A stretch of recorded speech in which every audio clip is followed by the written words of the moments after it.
Good afternoon. We're going to be hearing from Dr. Peter Lederman, who will provide Holocaust testimony for the Temple Sinai Holocaust Remembrance Center in Summit, New Jersey. Thank you, Barbara. I'm Pete Lederman, born in Weimar, Germany, November 16, 1931. I've been an immigrant in several countries and was fortunate to leave Germany before the start of the war. Just a little background about my family. It was not a typical Jewish family.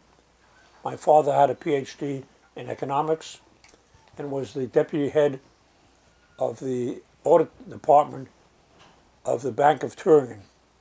My mother was a certified children's nurse. My maternal grandfather was a physician, loved by his patients.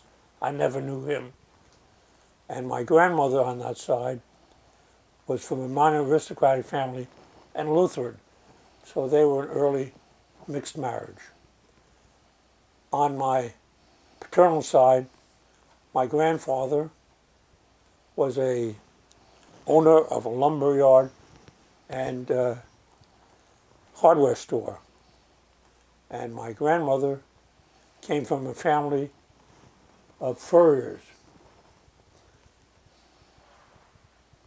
I was born in Weimar, as I said, and lived there till 1933, when my father was kicked out of his job because Hitler determined that Jews could not work in public institutions. We went to Holland for 6 months when my father could not find work.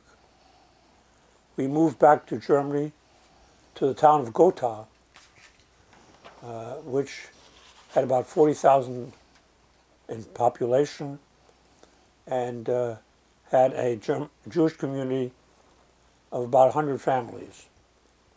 We lived with my grandmother in a big house, and life went on pretty much as normal, except one day we were in the grocery store, and in Dutch, spinach is spinazie. And I yelled out to my mother, "Look, Mom, spinazie." And she clamped her hand over my mouth and said, "Don't say that, we'll be in trouble." That was probably my first indication of that. Then we lived through the first 5 years of my life pretty much unperturbed. My father had a good accounting practice of Jewish firms. We went around, did things, went even to Switzerland once. My father had a car, and I remember his secretary sat in the back of the car to type as they went from client to client. My mother learned to drive, but didn't drive. And then I went to school at the age of 6 in April of 1938. School started for us kids on Hitler's birthday. And there were 3 Jews in my class. We sat in the back of the room in the right rear corner, and when everybody said in the morning, "Heil Hitler," we just had to sit down. We couldn't join the crowd. So we got an education, but we were, in a sense, ostracized. And that went on through the summer and the fall.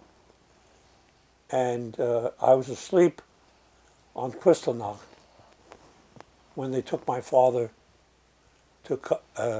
away. We didn't know where, and I slept through that. But a couple of hours later, the SS came looking for my father, and I woke up. And my grandmother clapped her hand over my mouth to shut me up so we wouldn't get into more trouble. And we turned out that my father was only in Buchenwald 1 week. Why? Follow the money. My father had a large clientele of Jews, and the finance ministry wanted the money. So they had to get my father to help them get the money, just as we do here. So he was fortunate. And he even wrote letters, and we have copies of those, to the Gestapo to get his clients out of concentration camp. One could leave Germany if one left the concentration camp. You had 3 days to get out of town. Had to leave everything there. Certainly a number of his clients did that. In our case, in end of December, one of his clients did not turn in his financial papers, and my father was afraid he was off to concentration camp again. He got on a train, went to Berlin, and flew in a German plane, commercial plane, to England, where he had a client. And he had a passport, and worked out very smoothly, but left his wife and 8-year-old, or almost 8-year-old, behind. It took us about 3 months to get the papers. We got our passports. Passports had a yellow J on it for Jew. Our passports also said we could return to Germany at any time. That didn't make sense. We were going to leave in March, having left our goods in a lift to be shipped to the United States. We had supposedly been going to the United States in July, but time did not permit that. So we were going to go to England, and my father had an uncle there who was an executive, and he gave us a transit visa. England didn't want the Jews either, really. So here comes March. We go to Cologne, to take a plane to London. We get to the airport. They check us in and say, no, can't go. They didn't believe our passports with the J and return ticket. They had to check with Berlin. It was lunchtime. So for an hour and a half, we sat and waited, not knowing whether we'd get out or not. Well, back came the word, yes, they were legitimate passports, off you go. Well, that's not quite what happened. We had to first be searched to make sure we didn't carry out any illegal things. Can you imagine a 7-year-old or 8-year-old watching his mother being strip searched? And I was strip searched also. Well, we passed that, and we get marched out to the plane. The British pilot waited for us an hour and a half. Can you imagine that? In today's world, nobody would do that. So we get on the plane, last 2 passengers. Off we go, stop in Brussels, and end up in London, where we had family, stayed with them, and then my father became the chief accountant and controller at Kitchener Camp. Kitchener Camp was a camp where the Jewish community sponsored Austrian and German men to come to England and stay at camp. The children and wives were left in Germany. Why? In Austria? Because they weren't in danger, supposedly. The men about I don't know, it was 2 or 3,000, had a newspaper, had an orchestra, and did things. They were only men except for the senior staff, like my father. My mother was the chief nurse. My father was the chief accountant. And I was in school. I went to a public school. In England, a public school is like our private schools, down the road from the camp. And I learned English pretty quickly. I either spoke English or didn't speak. So I learned my English fairly fast. And we stayed there, and I was on the Dover coast when the war started, September 1st, 1939. I have pictures of me with my gas mask on my hip, and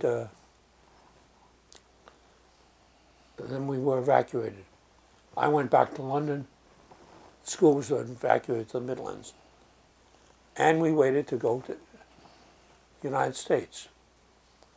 We were going to go to the United States in November.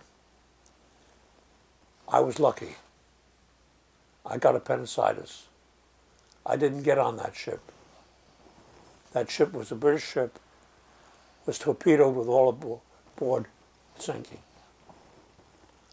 We went in December on a Dutch ship. At that time, Holland was not at war with Germany yet.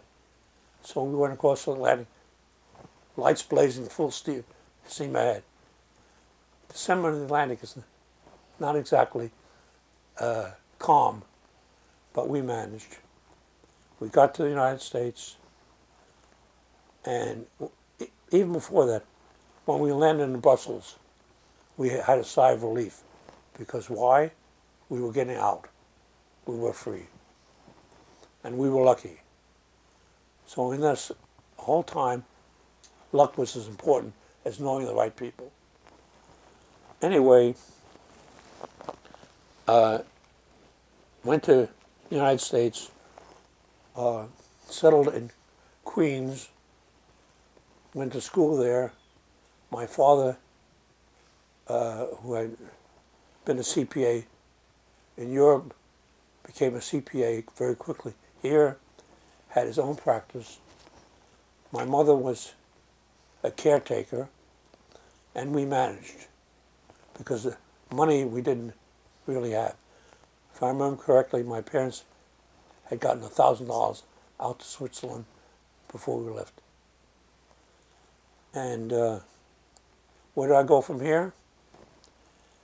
I went to school in Queens, then went to the University of Michigan, have 3 degrees from there. And I must say, the time I really was upset was recently with the children being separated from the parents. I wrote a letter to my then congressman that he didn't bother to answer. It had on my bona fides that I was a PhD, I was a Lieutenant Commander, U.S. Navy retired, and I was an Eagle Scout. So this is one immigrant who made it the right way and was lucky. Was I traumatized? Yes, I was. For a long time after I came to the United States, I had bad dreams and wouldn't cooperate. The other thing that's, I think, important, I refused to speak German. My parents spoke good English, and I refused to speak German as my constitutional right, all during the war. I went back to Germany on business in the 70s. I have family in Germany. I think the Germans are doing things the right way with their minorities, and I admire them for it. Because one day when the family was driving in Germany, on Yom HaShoah Day, there was a long broadcast about Yom HaShoah on the public airways, which I felt very, very good about. I've done business with the Germans, and I've always had good relationships. But I consider the United States my home, and I don't consider Germany or German my native tongue anymore.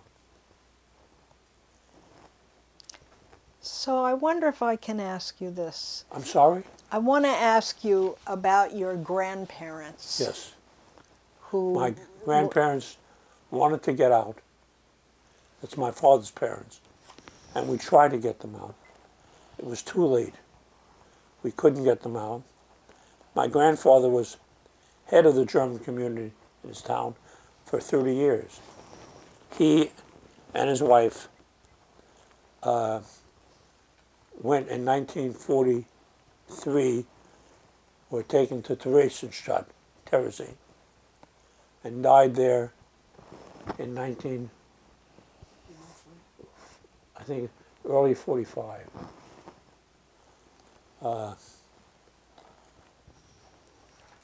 My father had a brother and a sister.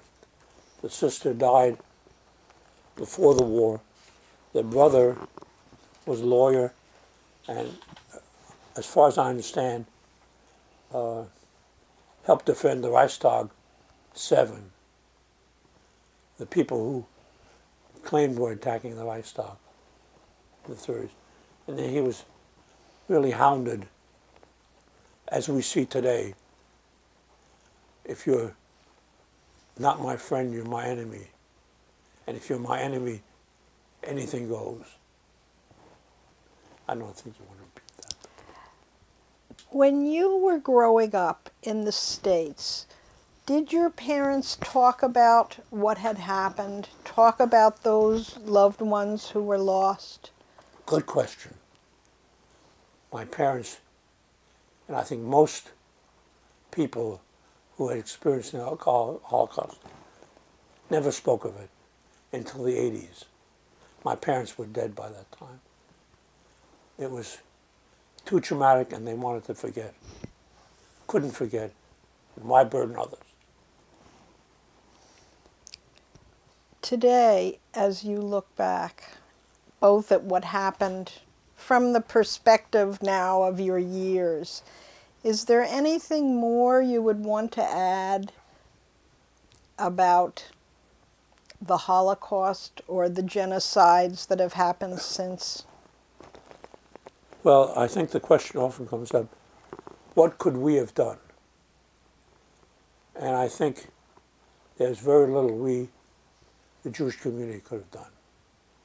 We lived in a community that was very quiet.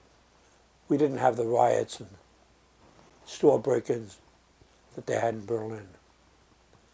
On Kristallnacht, yes, the synagogue was burned.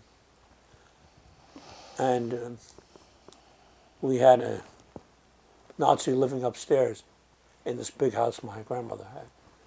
And they were very, very friendly. But friendly wasn't the issue. Even when people admired my grandmother, admired my father, there was just very little that we as individuals could do. There was too many people who felt Hitler could bring the change. He did bring a change, just not the right change, in my opinion.